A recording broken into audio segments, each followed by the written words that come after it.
Are you willing to sacrifice everything for Jesus Christ? In Luke chapter 5, we see that Jesus is calling his disciples to him. And every single time that we see him call somebody, it says that they immediately leave and follow him. And so I want to focus today on Levi, or Matthew, the tax collector. You see, tax collectors at this time were hated by everybody in the Jewish community because they were Jewish people who were working for the Roman Empire and taking the money of the Jewish people. And so Matthew probably already had sacrificed a lot for this job, for money. Money was probably his god. He had all this money because he was a tax collector. He had protection from the Roman Empire. Was tax collecting the easiest job in the world? No, because he was hated by all of his people. But he had the money, he had the means to sustain himself, and was likely pretty rich. But then in verse 27 of chapter 5, it says, "After this, Jesus went out and saw a tax collector by the name of Levi," and that's Matthew, "sitting at his tax booth. 'Follow me,' Jesus said to him, and Levi got up, left everything, and followed him." He left everything the moment Jesus called him, all the money, all the things, all the protection. He left it all to follow Jesus. Right now, we live in a very, very selfish society.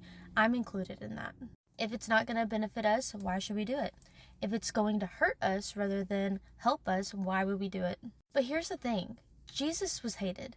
Jesus was hated by so many people, and despite never sinning, never hurting anybody, despite dying for our sins, he was hated. People rejoiced when he died.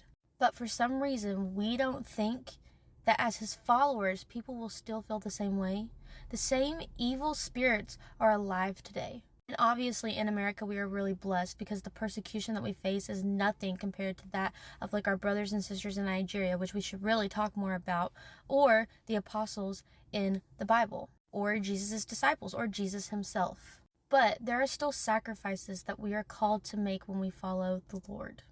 So a question that we should all ask ourselves is, are you willing to sacrifice it all, everything, for the glory of God, to follow Jesus Christ, the way, the truth, and the life, because nobody comes to the Father except through him.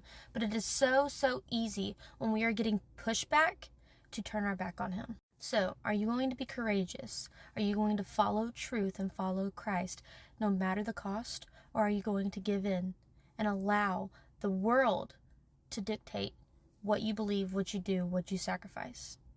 Hope you have a great rest of your day. God bless.